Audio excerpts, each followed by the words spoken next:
संख्या। संख्या को दो भागों में बांटा गया है। संख्या को दो भागों में बांटा गया है। पहला वास्तविक संख्या। कौन सी संख्या? वास्तविक संख्या। वास्तविक संख्या। और दूसरा काल्पनिक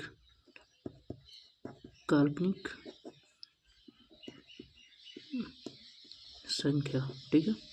वास्तविक संख्या को भी दो बराबर भागों में बांटा गया है। दो भागों में वास्तविक संख्या की परिभाषा। वास्तविक संख्या वे सभी संख्याएं, वास्तविक संख्याएं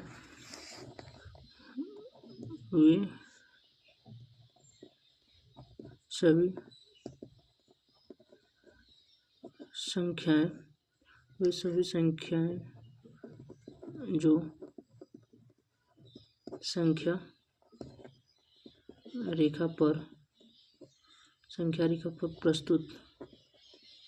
प्रस्तुत की जा सके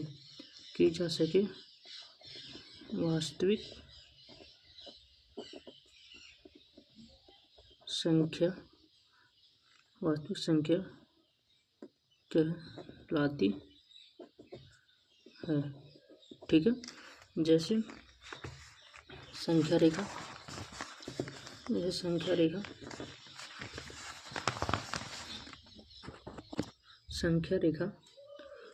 यहाँ से एक लाइन खींचते हैं। ठीक है। अब बीचों बीच एक जीरो होता है। दाहिनी तरफ धनात्मक संख्या होती है, बाईं तरफ ऋणात्मक संख्या होती है। यहाँ हो गया 1 2 3 4 डॉट डॉट इनफाइनाइट यानी कि अनंत तक होता है। और इधर होता है ऋणात्मक संख्या। ठीक है। इधर होता है -1 यानी -2 -3 डॉट डॉट अनंत तक। ठीक है। इधर ऋणात्मक संख्या होती है और बीच में जीरो होती है। जैसे हम जानते हैं, जैसे ठीक है, जैसे 0 -1 -2 1 2 3। ठीक है। 16.283 भी लिख सकते हैं, -2.87 भी लिख सकते हैं और लिख सकते हैं। ठीक है। जैसे कि इसके अंदर के बीच 1.1 भी लिख सकते हैं, 1.2 भी लिख सकते हैं, 1.3 भी लिख सकते हैं, लिख सकते हैं। अब आते हैं काल्पनिक संख्या। काल्पनिक संख्या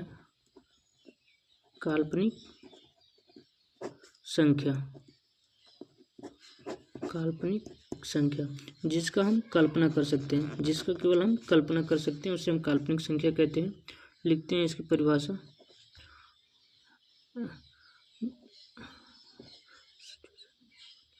जो संख्या रेखा पर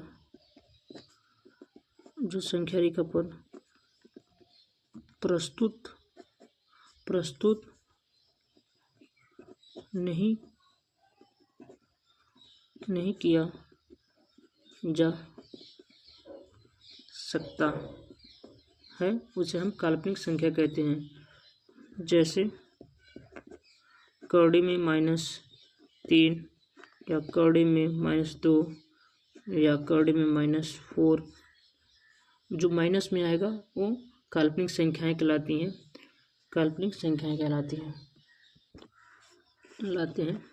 ठीक है। वास्तविक संख्याएं दो भागों में बढ़ता है, परिमित संख्या और अपरिमित संख्या। अब जानते हैं परिमित संख्या किसे कहते हैं। ये पहला हो गया, ये दूसरा वाला।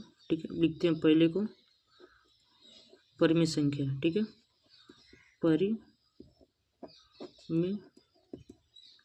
परिमित संख्या।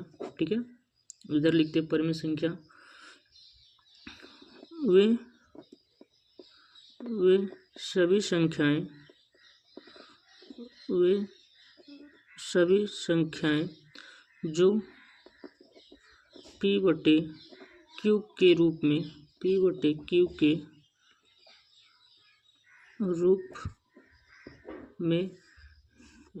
में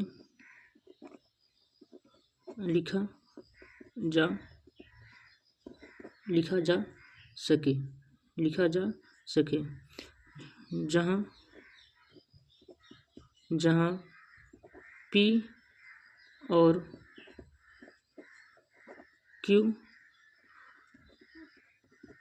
दोनों क्या है, पूर्णांक है। दोनों क्या है, पूर्णांक। क्या है, दोनों पूर्णांक है। Q बराबर is equal to not zero, यानी कि Q बराबर जीरो नहीं होना चाहिए। ठीक है, Q बराबर जीरो नहीं हो सकते, परिमेय संख्याएं कहलाती हैं।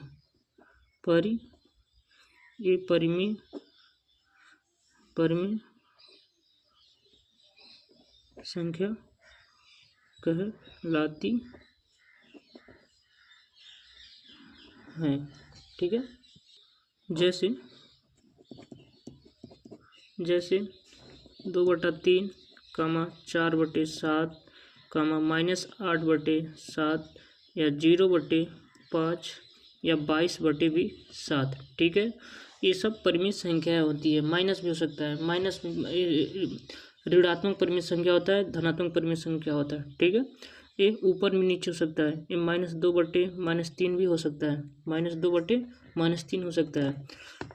2.5 भी हो सकता है। जैसे 2.5 भी परिमेय संख्या है। जैसे अगर हम इसको हल करते हैं 2.5 को, अगर इधर हल करते हैं तो नीचे 0, इस दशमलव हटाने के लिए इधर काटते हैं तो नीचे 10 लगा देते हैं। 2×5 10 और 5 दूना 10 होता है, 5 दूना 10 और 5×5 25। ये क्या प्राप्त होता है हमें, 5/2 प्राप्त होता है। 5/2 प्राप्त होता है। यह भी एक क्या है, ये भी एक परिमेय संख्या है। ठीक है, आते हैं अपरिमेय संख्या में। ठीक है, अपरिमेय संख्या लिखते हैं। वे सभी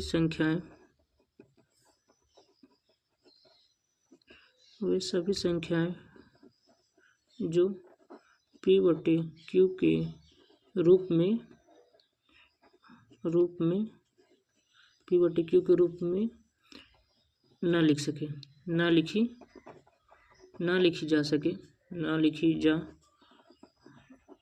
P/Q के रूप में ना लिखी जा सके, क्या कहलाती हैं, अपरिमेय संख्या कहलाती है। क्या कहलाती है, अपरिमेय संख्या कहलाती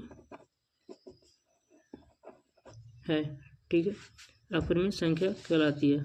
जैसे में हम जानते हैं, 1 कौड़ी में, 2 कौड़ी में, 3 कौड़ी में, 4 ETC और पाई भी एक अपरिमेय संख्या है। ठीक है, पाई भी एक अपरिमेय संख्या है। बट पाई का मान लेकिन पाई का मान परिमेय संख्या है। ठीक है, पाई का मान परिमेय संख्या है। जैसे पाई का मान क्या होता है, 22/7, एक परिमेय संख्या है, क्योंकि P/Q के रूप में। कैसा है, P/Q के रूप में। 22 बराबर P हो गया और 7 बराबर Q, क्योंकि 22/7 P/Q के रूप में, इसलिए परिमेय संख्या है। और एक मान होता है 3.14, ये भी एक परिमेय संख्या है। ठीक है, जैसे इसे हम हल करेंगे, इधर होता है 14 और इधर इधर 2 अंक है तो नीचे 2 अंक 0 लगाएंगे, फिर इसे काटेंगे। ठीक है, 2 से काटेंगे, 5 दूना 10 हो जाएगा, 50 दूना 100 हो जाएगा। फिर यह 15 दूना 30 होता है। ठीक है, इस 2 एक 2, इधर आगे 1 बच गया, फिर 11 2 5 10, 1 हो गया, 7 दूना 14, यानी कि कितना हो गया, ये 147। ठीक है, कितना आ गया, 147/50। ठीक है, 150। ये भी एक P/Q के रूप में है। कैसे है, P/Q के रूप में। ये भी एक क्या है, परिमेय संख्या है। परिमेय संख्या 2 भागों में बढ़ता है, पूर्णांक और भिन्न। पूर्णांक किसे कहते हैं, आइए देखते हैं हम। पूर्णांक, ठीक है, पूर्णांक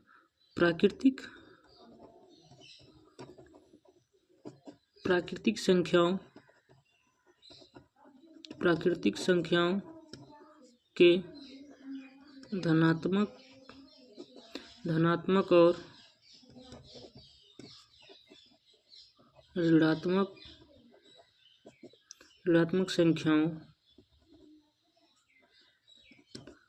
संख्याओं और शून्य और शून्य के समूह को शून्य के समूह को पूर्णांक कहते हैं। ठीक है, आइए जानते हैं, एक संख्या रेखा लेते हैं। आइए जानते हैं, इधर अभी एक संख्या रेखा लेते हैं इधर से। ठीक है, यहाँ खींचते हैं, संख्या रेखा खींचते हैं। यहाँ बीच में क्या होता है, 0 होता है, इधर एक होता है, ये 2 होता है, 3 धनात्मक में, 4 ऐसे डॉट डॉट इनफाइनाइट तक, यानी कि इसको इनफाइनाइट कहते हैं, यानी कि अनंत तक, जिसकी गिनती हम ना कर सके। इधर फिर होता है -1 -2 -3, फिर इधर होता है डॉट डॉट इनफाइनाइट। ठीक है, इससे हम देखिए इसमें पूर्णांक कहते हैं, इसमें माइनस भी आता है और प्लस भी आता है, अब बीच में शून्य भी आता है, जैसे 10 हो गया, 20 हो गया, ये भी सब पूर्णांक संख्या में आते हैं। प्राकृतिक संख्या को लिखते हैं, इसमें लिखते हैं वे संख्याएं, इसका होता है वे संख्याएं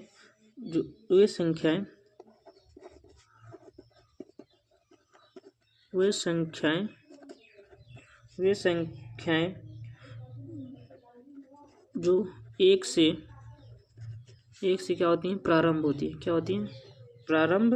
एक से क्या होती हैं, प्रारंभ होती हैं। ठीक है, प्रारंभ होती हैं और अनंत तक जाती हैं। कहाँ तक जाती हैं, अनंत तक जाती हैं। इनके समूह को